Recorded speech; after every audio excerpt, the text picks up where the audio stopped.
الحمد للہ رب العالمین والصلاة والسلام علی سید الانبیاء والمرسلین اما بعد فاعوذ باللہ من الشیطان الرجیم بسم اللہ الرحمن الرحیم۔ سورہ مائدہ کی آیات کی تفسیر چل رہی تھی اور آیت نمبر تقریباً 103 کی تفسیر ہم نے بیان کی تھی۔ اس میں اللہ تبارک و تعالیٰ نے چند کفار کے جانوروں کے بارے میں براءت کا اظہار فرمایا کہ کفار یہ کہا کرتے تھے کہ بحیرہ، صائبہ، وسیلہ اور حام وغیرہ کو اللہ تعالیٰ نے حرام کیا ہے معاذ اللہ، اور ان جانوروں کو دراصل وہ بتوں کے نام پر چھوڑ دیا کرتے تھے اور کھانے کو حرام تصور کرتے تھے۔ اللہ نے اس کا رد فرمایا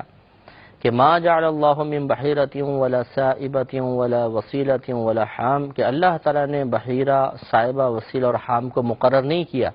یہ ان کے مقرر کرنا ہے۔ ولکن الذین کفروا یفترون علی اللہ الکذب، اور لیکن وہ جو کافر ہوئے یہ اللہ تبارک و تعالیٰ پر جھوٹ گھڑتے ہیں۔ واکثرهم لا یعقلون، اور ان میں سے اکثر جو ہیں وہ جاہل ہیں، بے عقل ہیں۔ اس کا مطلب یہ ہوا کہ جو اللہ تبارک و تعالیٰ پر افتراء کرتا ہے، جھوٹ باندھتا ہے، اس کی ذات میں معاذ اللہ عیب وغیرہ نکالنے کی کوشش کرتا ہے، وہ انہی کفار کے طریقے پہ چل رہا ہے اور وہ اس کی بے عقلی کی دلیل ہے۔ وَإِذَا قِيلَ لَهُمْ تَعَالَوْا إِلَى مَا أَنزَلَ اللَّهُ وَإِلَى الرَّسُولِ قَالُوا حَسْبُنَا مَا وَجَدْنَا عَلَيْهِ آبَاءَنَا، اور جب ان کے لیے کہا جائے کہ آؤ تم اس کی طرف جو اللہ تبارک و تعالی نے نازل کیا اور اس کے رسول کی طرف نازل ہوا، تو قالوا یہ کہتے ہیں حسبنا ما وجدنا علیہ آباءنا، کہ ہمیں تو وہ کافی ہے جس پر ہم نے اپنے آباء و اجداد کو پایا۔ اولو کان آباؤہم لا یعلمون شیئا ولا یہتدون، کیا اگرچہ ان کے آباء و اجداد کوئی علم نہ رکھتے ہوں اور نہ وہ ہدایت پر ہوں، اس کے باوجود ایسا کہتے ہیں۔ تو یہ کفار کا طریقہ تھا، اور اس پہ ہم تھوڑا سا کلام پچھلے پروگرامز میں بھی کر چکے ہیں کہ بسا اوقات ایسا ہی ہوتا ہے کہ آدمی کسی خاندان میں آنکھ کھولتا ہے تو اسے کچھ رسم و رواج خاندانی نظر آتے ہیں جو اس کے آباء و اجداد سے چلتے چلے آ رہے ہیں، تو وہ بعض اوقات آباء و اجداد یا خاندان کے پریشر میں آ کر قرآن اور حدیث کے احکام کو چھوڑنے کے لیے تیار ہو جاتا ہے، لیکن خاندانی رسم و رواج کو نہیں چھوڑتا ہے۔ تو یہ کفار کا طریقہ تھا، اور یہی کفار کے اثرات آج کل مسلمانوں کے بعض گھرانوں میں بھی آپ کو نظر آتے ہیں کہ وہ ان غلط رسومات کو ترک کرنے کے لیے تیار نہیں ہوتے، چاہے اللہ کے حکم کے نافرمانی لازم آئے، چاہے رسول کے حکم کو پس سے پش ڈالنا لازم آ جائے، یہ کرنے کے لیے تیار ہو جائیں گے، لیکن شرعی حکم کو تسلیم نہیں کرتے ہیں اور رسم و رواج کو ترک نہیں کرتے ہیں، یہ غلط ہے۔ تو یہ کفار کا طریقہ کار تھا، اور اللہ نے فرمایا کہ چاہے وہ ہدایت پر نہ ہوں اس کے باوجود تم اس پر قائم رہو گے۔ اس سے معلوم ہوا کہ اپنے بڑوں کے وہ طریقے قائم رکھنا جو ہدایت سے دور ہوں یہ مناسب نہیں ہوتا اور اللہ کو ناپسند ہے۔ یا ایھا الذین آمنوا، اے ایمان والو، علیکم انفسکم، تم پر تمہاری جانیں لازم ہیں، یعنی تمہیں اپنی جانوں کی فکر کرنا لازم ہے۔ لا یضرکم من ضل اذا اهتدیتم، تمہیں ہرگز وہ شخص گمراہ نہیں کچھ نہیں بگاڑ سکتا تمہارا وہ شخص کہ جب وہ گمراہ ہو جائے، اذا اهتدیتم، جبکہ تم راہ پر ہو، یعنی اگر تم راہ پر ہو تو جو شخص گمراہ ہو چکا وہ تمہیں بالکل ضرر نہیں پہنچا سکتا۔ تو یہ فرمایا کہ تم اپنی فکر رکھو، اس کا مطلب یہ ہے کہ اپنی تو ہمیں فکر کرنی ہی ہوگی، ہمیں اپنے آپ کو آخرت کی طرف مائل رکھنا ہوگا، نیک اعمال کرنے ہوں گے، گناہوں سے بچنا ہوگا اور تقوی پرہیزگاری اختیار کرنی ہوگی۔ جب ہم یہ کام کریں گے تو پھر وہ شخص کہ جو ہدایت یافتہ نہیں ہے، گمراہ ہو گیا، ہمیں بالکل نقصان نہیں پہنچا سکتا۔ الی اللہ مرجعکم جمیعا، اور اللہ ہی کی طرف تم تمام لوگوں کا لوٹنے کا مقام ہے۔ فینبئکم بما کنتم تعملون، اور پھر وہ تمہیں خبر دے گا اس کی جو کچھ تم کرتے رہے تھے، جو تم کرتے تھے سب تمہیں خبر دے دے گا، بتا دے گا۔ اس سے معلوم ہوا کہ اللہ تبارک و تعالیٰ پر کوئی شے پوشیدہ نہیں۔ دنیا میں کروڑوں اربوں خربوں لوگ آئے، اربوں خربوں موجود ہیں، اربوں خربوں آئیں گے، ہم وقت ہر شخص کوئی نہ کوئی کام کر رہا ہوتا ہے، کوئی نہ کوئی بات سوچ رہا ہوتا ہے، لیکن اللہ تبارک و تعالیٰ ان تمام باتوں کو سنتا بھی ہے، انہیں محفوظ بھی کر رہا ہے، اور بروز قیامت ہمارے سامنے پیش بھی کرے گا۔ اس پر اگر غور و تفکر کرتے چلے جائیں تو ہمارے دل میں اللہ تعالیٰ کی عظمت اور قدرت بہت زیادہ، عظمت اور قدرت کا احساس بہت زیادہ ہوگا کہ اتنی معلومات اکٹھی رکھنا، پھر وہ تمام کی تمام مطلب محفوظ بھی رکھنا، پھر ان کو بیان کرنا، اور کوئی چیز مخفی نہ رہے، اس کے باوجود نہ اللہ تعالیٰ تھکتا ہے، نہ اس پہ کوئی تھکن طاری ہوتی ہے، نہ وہ کسی چیز سے غافل ہوتا ہے، نہ ایک کی طرف توجہ اسے دوسرے کی طرف سے توجہ ہٹانے پر مجبور کر دیتی ہے، وہ سب کو ہم وقت دیکھ رہا ہے، اور یہ تمام چیزیں ہمارے کام وغیرہ ملاحظہ فرما رہا ہے اور میدان معاشر میں ہمارے سامنے ظاہر کرے گا۔ اب جو آگے واقعہ بیان ہو رہا ہے، یہ آیات بیان ہو رہی ہیں، ایک خاص واقعے کی طرف اشارہ ہے۔ حضرت بدیل رضی اللہ تعالی عنہ مہاجر صحابہ میں سے تھے۔ یہ دو عیسائیوں کے ساتھ، ایک کا نام تمیم تھا، دوسرے کا عدی تھا، ان کے ساتھ یہ تجارت کے قصد سے شام کی طرف گئے۔ جیسے ہی ملک شام میں پہنچے تو آپ بیمار ہو گئے اور آپ کو بچنے کی امید نہ رہی، تو جتنا آپ کا سامان تھا آپ نے اس کی ایک فہرست بنائی اور یہ دوستوں کو نہیں بتایا ان دونوں کو، اور اس کو آپ نے اپنے سامان میں ایک جگہ چھپا دیا، اور فرمایا کہ جب میں دوستوں سے کہا کہ تم گواہ ہو جاؤ کہ جب میں مر جاؤں تو میرے یہ مال تمہارے پاس امانت ہے، میرے گھر پہ پہنچا دینا۔ ان دونوں نے اس مال کو پہنچانے کا وعدہ کیا۔ پھر جب آپ کا انتقال ہو گیا تو انہوں نے تھوڑا سا مال دیکھا تو ایک چاندی کا پیالہ تھا جس پر سونے کا کام کیا گیا تھا، اور حضرت بدیل رضی اللہ تعالی عنہ کا قصد تھا کہ اسے بادشاہ کے دربار میں پیش کریں گے، بڑا قیمتی تھا، تو انہوں نے وہ پیالہ نکال لیا، کیونکہ ان لوگوں کو پتہ نہیں تھا کہ فہرست اس سامان میں موجود ہے، اور یہ اپنا کام وغیرہ کرنے کے بعد جب واپس مدینہ منور آئے تو گھر والوں کے یہ تمام سامان حوالے کر دیا۔ اب گھر والوں کے ہاتھ میں لسٹ لگی، دیکھا تو پیالہ غائب، تو ان کو بلوایا اور پوچھا کہ کیا اس نے انہوں نے کوئی تجارت کی تھی؟ انہوں نے کہا نہیں، تجارت کا موقع ہی نہیں ملا۔ کہا کہ اچھا کچھ خرچ کیا تھا؟ کہا کہ نہیں۔ کہا اچھا یہ بیمار ہو کے فوراً انتقال ہو گیا تھا یا بیماری کے علاج پہ کچھ خرچ کیا تھا؟ کہا ایسا بھی نہیں۔ ہر طریقے سے معلوم ہو گیا کہ وہ پیالہ کسی مقام پہ خرچ نہیں ہوا ہے۔ تو گھر والوں نے مقدمہ دائر کیا، یعنی پہلے مطالبہ کیا کہ وہ پیالہ تمہارے پاس ہے ہمیں دو، انہوں نے کہا کہ ایسا تو کوئی پیالہ نہیں ہے، تو یہ مقدمہ بارگاہ رسالت میں پیش کیا گیا۔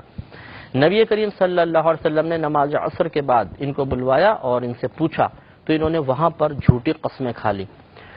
لیکن پھر جب نبی کریم نے تحقیق فرمائی تو مکہ المکرمہ کے ایک شخص کے مدینہ منورہ کے شخص کے پاس وہ پیالہ نکل آیا، اور معلوم ہوا کہ یہ مکہ المکرمہ کا واقعہ ہے کہ مکہ المکرمہ میں ایک شخص کے پاس یہ پیالہ نکل آیا اور اس نے بتایا کہ یہ تمیم اور عدی نے مجھے بیچا ہے، تو اس طرح وہ پھر پکڑے گئے، اور اس وقت نبی کریم کی بارگاہ میں اس مردہ جو بدیل رضی اللہ تعالیٰ عنہ تھے، ان کے رشتہ داروں میں سے دو شخص نے اٹھ کر گواہی دی کہ ہم اس بات کی گواہی دیتے ہیں کہ یہ پیالہ ہمارے اسی مرحوم کا ہے، ہمارے مورث کا ہے، یہ پیالہ ہمارے حوالے کیا جائے۔ اس واقعے کو اللہ تعالیٰ نے یہاں پر بیان فرمایا، یا ایھا الذین آمنوا، اے ایمان والو، شہادت بینکم، تمہاری آپس میں گواہی، تمہاری آپس کی گواہی، اذا حضر احدکم الموت، جس وقت تم میں سے کسی ایک کے پاس موت آ جائے، حین الوصیتی، وصیت کرتے وقت، وہ کیا ہے، اثنان ذوا عدل منکم، دو مرد تم میں سے عادل، او آخران من غیرکم، یا تمہارے علاوہ میں سے کوئی دوسرے، جیسے یہاں نصارہ تھے، تو یہ گواہی یعنی بیان فرمانا مقصود ہے کہ اے ایمان والو، جب تم میں سے کسی کو موت آ جائے تو وصیت کرتے وقت دو گواہوں کی موجودگی ہونی چاہیے، بہتر ہے یا تو تم میں سے ہی ہوں یا تمہارے علاوہ کوئی دو ہوں۔ ان انتم ضربتم فی الارض، اگر تم زمین میں سفر کر رہے ہو، فاصابتکم مصیبۃ الموت، پھر تم تک موت کا حادثہ پہنچ جائے، تحبسونہما من بعد الصلاۃ، کہ ان کو دونوں کو نماز کے بعد روکو۔ یہ وہی نماز کے بعد روکو، یہ سرکار سے خطاب ہو گیا کہ نماز یعنی نماز عصر کے بعد روکو۔ فیقسمان باللہ ان ارتبتم لا نشتری بہ ثمنا ولا کان ذا قربا، تو پھر وہ اللہ کی قسم کھائیں کہ اگر تمہیں کچھ شک پڑے کہ ہم حلف کے بدلے کچھ مال نہ خریدیں گے، یعنی مطلب یہ ہے کہ یہ وہ ان دونوں کا بیان چل رہا ہے کہ ہم یہ سچ کہہ رہے ہیں کہ ہم نے کوئی اپنی قسم کے بدلے کچھ مال وغیرہ لینے کا ارادہ نہیں کیا، ہم بالکل سچ کہہ رہے ہیں کہ وہ پیالہ ہمارے پاس موجود نہیں۔ وَلَوْ كَانَ ذَا قُرْبَىٰ، اگرچہ قریب کا رشتہ دار ہو، وَلَنَكْتُمُ شَهَادَةَ اللَّهِ إِنَّا إِذًا لَّمِنَ الْآثِمِينَ، اور اللہ کی ہم گواہی نہیں چھپائیں گے۔ وہ دونوں یہ کہہ رہے تھے کہ ہم اللہ کی گواہی نہیں چھپائیں گے، اگر ایسا کریں تو ہم ضرور گناہگاروں میں سے ہوں گے۔ فَإِنْ عُثِرَ عَلَىٰ أَنَّهُمَا اسْتَحَقَّا إِثْمًا، پھر اگر پتہ چل جائے کہ وہ کسی گناہ کے سزاوار ہوئے ہیں، فآخران یقومان مقامہما من الذین استحق علیہم الاولیان، پھر دوسرے دو ان کی جگہ پر کھڑے ہو جائیں ان لوگوں میں سے جو مستحق ہیں ان پر پہلے والوں دو کے مقابلے میں، یعنی میت کے رشتہ دار، فیقسمان باللہ، پھر وہ اللہ تعالیٰ کی قسم کھائیں، لا شہادتنا احق من شہادتہما، کہ ہماری شہادت، ہماری گواہی ان دونوں کی گواہی سے زیادہ احق ہے، زیادہ حقدار ہے، وما اعتدینا، اور ہم حد سے آگے نہیں بڑھے، انا اذا لمن الظالمین، اگر ایسا ہو تو ہم ظالموں میں سے ہو جائیں۔ یعنی یہ تمام معاملہ پھر اگر ایسا ہو تو فیصلہ انہی کے حق میں ہوگا کہ جو میت کے رشتہ دار ہیں۔ ذالک ادنی ان یأتوا بالشہادۃ علی وجہہا، یہ اس سے قریب ہے کہ گواہی جیسی ادا کرنی چاہیے، جیسی چاہیے وہ ادا کریں، او یخافوا، یا پھر وہ کچھ ڈریں، ان ترد ایمان بعد ایمانہم، کہ کچھ قسمیں ان کی قسمیں کھانے کے بعد رد کر دی جائیں گی، واتقوا اللہ، اور اللہ تعالیٰ سے ڈرو، واسمعوا، اور حکم سنو، واللہ لا یہدی القوم الفاسقین، اور اللہ تبارک و تعالیٰ فاسق قوم کو ہدایت عطا نہیں فرماتا۔ تو یہ چونکہ واقعہ آپ اگر ذہن میں رکھیں گے تو پوری آیات کا صحیح مفہوم ذہن میں آئے گا، ورنہ ان آیات کے بظاہر الفاظ جو ہیں وہ اس واقعے کے مطابق نظر نہیں آتے ہیں۔ اس واقعے پر دلیل یا اس واقعے کی نشاندہی ان آیات کے لفظی ترجمے سے نہیں ہوتی ہے، لفظی ترجمہ آپ کی خدمت میں عرض کیا، پس منظر وہی آپ ذہن میں رکھیں۔ آگے ارشاد ہوتا ہے کہ یوم یجمع اللہ الرسل، اور جس دن اللہ تبارک و تعالیٰ تمام رسولوں کو جمع فرمائے گا، فیقول ماذا اجبتم، پھر فرمائے گا کہ تمہیں کیا جواب دیا گیا۔ میدان محشر ہوگا، تمام انبیاء علیہ السلام جمع ہیں، اللہ تعالیٰ سب کو بلا کے سوال کرے گا، ماذا اجبتم، جب تم نے قوم کو دعوت دی تو تمہیں کیا جواب دیا گیا؟ قالوا، وہ کہیں گے، لا علم لنا، اے اللہ ہمیں کوئی علم نہیں ہے، انک انت علام الغیوب، بے شک تو سب غیبوں کا جاننے والا ہے۔ یہاں پر معاذ اللہ یہ کم علمی کا اظہار نہیں ہے، لا علمی کا اظہار نہیں ہے، بلکہ ادب، کیونکہ انبیاء علیہ السلام جانتے ہیں، اس وقت ان کو یقیناً اب بھی جانتے ہیں، اس وقت بھی ان کو معلوم ہوگا کہ اللہ تبارک و تعالیٰ کا سوال کرنا کسی لا علمی کی وجہ سے نہیں ہے کہ اللہ کو معلوم نہیں اور پوچھ رہا ہے کہ تمہیں کیا جواب دیا گیا تھا، بلکہ وہ جانتے ہیں کہ اللہ تبارک و تعالیٰ یہ سوال لا علمی کی وجہ سے نہیں بلکہ کسی اور چیز کے ثابت کرنے کے لیے فرما رہا ہے کہ مجھے پہلے سے علم ہے، لیکن کوئی بات ثابت جب اللہ تعالیٰ کرنا چاہتا ہے تو بعض اوقات سامنے والے سے سوال فرماتا ہے، بطریق سوال اس چیز کو ظاہر فرماتا ہے۔ لہذا ادباً انبیاء علیہ السلام نے گویا کہ یہ کہنا چاہا کہ اللہ تعالیٰ ہم سے بہتر تو ہی جانتا ہے، ہم کیا جانتے ہیں، آپ ہی تو بہتر جانتا ہے۔ اذ قال اللہ یا عیسی ابن مریم، جب اللہ تبارک و تعالیٰ عیسیٰ بن مریم سے فرمائے گا، اذکر نعمتی علیک وعلی والدتک، کہ تو اس نعمت کو یاد کر جو میں نے تجھے عطا کی اور تیری والدہ کو عطا کی، اذ ایدتک بروح القدس، کہ جب میں نے روح قدس کے ساتھ، جبریل کے ساتھ تیری تائید اور مدد فرمائی، تکلم الناس فی المہدی وکہلا، اور تو لوگوں سے باتیں کرتا تھا جھولے میں اور پھر پختہ عمر میں بھی تو باتیں کرے گا۔ تو یہ اگر تھوڑا سا غور کریں تو اشارہ ایک تو ماضی کی طرف کر دیا، اور دوسرے عیسیٰ علیہ السلام کو جب اٹھایا گیا اس وقت آپ کی پختہ عمر نہیں تھی، تو یہ اس طرف اشارہ کر دیا کہ عیسیٰ علیہ السلام دوبارہ دنیا میں ضرور نزول فرمائیں گے، اس وقت آپ کی پختہ عمر ہوگی اور آپ لوگوں سے کلام فرمائیں گے۔ وَإِذْ عَلَّمْتُكَ الْكِتَابَ وَالْحِكْمَةَ، اور یاد کرو کہ جب میں نے تجھے کتاب اور حکمت سکھائی، اسرار رموز سکھائے، وَالتَّوْرَاةَ وَالْإِنْجِيلَ، اور تورات اور انجیل سکھائی، وَإِذْ تَخْلُقُ مِنَ الطَّيْنِ، اور یاد کرو کہ جب تم بناتے تھے مٹی سے کہیئۃ الطیر، پرندے کی ایک مثل صورت، بِإِذْنِ، میرے اذن سے، میری اجازت سے، فَتَنْفُخُ فِيهَا، پھر تم اس میں پھونک مار دیتے تھے، فَتَكُونُ طَيْرًا بِإِذْنِ، پھر وہ ہو جاتا تھا پرندہ میری اجازت سے، وَتُبْرِئُ الْأَكْمَحَ وَالْأَبْرَصَ بِإِذْنِ، اور تم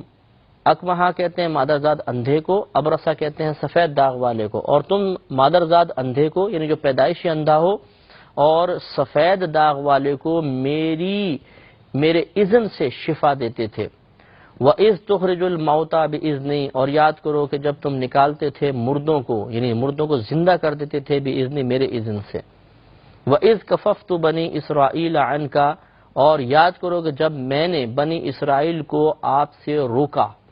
اذ جئتہم بالبینات، جس وقت آپ ان کے پاس واضح نشانیاں لے کر آئے، فقال الذین کفروا منہم، تو کہا ان میں سے ان لوگوں نے جو کافر ہوئے تھے، ان ھذا الا سحر مبین، کہ بے شک یہ تو کھلا جادو ہے۔ تو گویا کہ اللہ تبارک و تعالی میدان محشر میں جو انبیاء علیہ السلام سے سوال کرے گا وہ لا علمی کی وجہ سے نہیں ہوگا، بلکہ پورا مقدمہ ایک ہوگا جس کی تمہید یہ ہوگی کہ پہلے انبیاء علیہ السلام سے پوچھا جائے گا، وہ اللہ تبارک و تعالی کی طرف ہی علم کو ودیعت کریں گے، اور اللہ تبارک و تعالی پھر لوگوں پر حجت قائم فرمائے گا کہ انبیاء علیہ السلام نے اپنا کام کیا، تم نے ان کی پیروی وغیرہ نہیں کی، اس پہ سزا ہوگی۔ اور پھر آگے خاص طور پہ عیسیٰ بن مریم رضی اللہ علیہ السلام کا ذکر ہوا کہ اللہ تعالیٰ نے ان کو پہلے اپنی نعمت یاد دلائی اور پھر ان کے چند معجزات کا تذکرہ فرمایا ہے، جن میں سے ایک معجزہ تو یہ تھا کہ وہ اللہ کے حکم سے مٹی کے پرندے بناتے، پھر پھونک مارتے تو وہ زندہ ہو کر اڑ جایا کرتا تھا۔ دوسرا، اللہ تعالیٰ نے شفا دینے کی نسبت عیسیٰ علیہ السلام کی طرف فرمائی کہ آپ پیدائشی اندھے اور سفید داغ والے کو میرے اذن سے شفا دیتے ہیں۔ تو شفا دینا اللہ کا کام ہے، لیکن اس سے معلوم ہوا کہ جب اللہ تعالیٰ کسی اپنے بندے کو اجازت مرحمت فرما دے، بطریق معجزہ بطریق کرامت، وہ ایسے کام کر سکتا ہے جو اور کوئی نہیں کر سکتا۔ لہٰذا انہوں نے عیسیٰ علیہ السلام نے پیدائشی اندھوں کے آنکھوں پہ ہاتھ پھیرتے تھے، وہ بینا ہو جاتے تھے، سفید داغ والے پر ہاتھ پھیرتے تھے، اس کا جسم بالکل درست ہو جاتا تھا۔ تو معلوم یہ ہوا کہ کسی بزرگ کی طرف شفا دینے کی نسبت کرنا، کسی بزرگ کی طرف کسی کو زندہ کر دینے کی نسبت کرنا، یہ شرعاً کو شرک نہیں ہے، بشرطے کہ اللہ کے اذن سے مانا جائے۔ مثال کے طور پہ اگر کسی بزرگ کے پاس کوئی گیا کہ جی آپ مجھے اللہ کی عطا سے اگر آپ کو اللہ نے کوئی ایسی نعمت عطا فرمائی ہے، مجھے شفا دے دیجئے، تو اس میں شرعاً کوئی حرج نہیں ہوگا، بشرطے کہ عقیدہ یہ ہو کہ شفا حقیقتاً اللہ ہی دے گا۔ لیکن اللہ تبارک و تعالی نے دنیا میں اپنے مختلف احکامات نافذ کرنے اور اللہ تعالی نے اپنے جو معاملات ہیں ان کو جاری کرنے کے لیے کوئی نہ کوئی وسیلہ ضرور بنایا ہے۔ تو اگر اس بزرگ کو حصول شفا کے لیے فقط وسیلہ سمجھ کر ریکویسٹ کی جائے، اس میں شرعاً کوئی حرج نہیں ہے، کیونکہ یقیناً جب عیسیٰ علیہ السلام پیدائشی اندھے کو شفا دیتے تھے یا سفید داغ والے کو باذن الہی شفا دیتے تھے تو لوگ دور دور سے آتے ہوں گے اور آ کے کہتے ہوں گے کہ آپ اللہ کے عطا سے ہمیں ٹھیک کریں۔ اسی طرح جیسے پرندے بنانا، اب زندہ کرنا تو اللہ تعالیٰ کا کام ہے، لیکن اللہ کے اذن سے عیسیٰ علیہ السلام سے بنا کے پھونک مارتے تھے، وہ زندہ ہو جاتا تھا۔ اس طرح مردوں کو زندہ کرنے کا معجزہ بھی اللہ نے آپ کو عطا فرمایا۔ تو معلوم یہ ہوا کہ غیر اللہ سے اگر ان کاموں کا صدور ہو اور کوئی شخص ان کاموں کے صدور کو غیر اللہ سے صدور پذیر مانے، اس اعتبار سے کہ اللہ تبارک و تعالی نے ان کو یہ عطا کیا، تو اس میں شرعاً کوئی حرج نہیں ہے، کوئی گرفت نہیں ہے، یہ قرآن سے ثابت ہے۔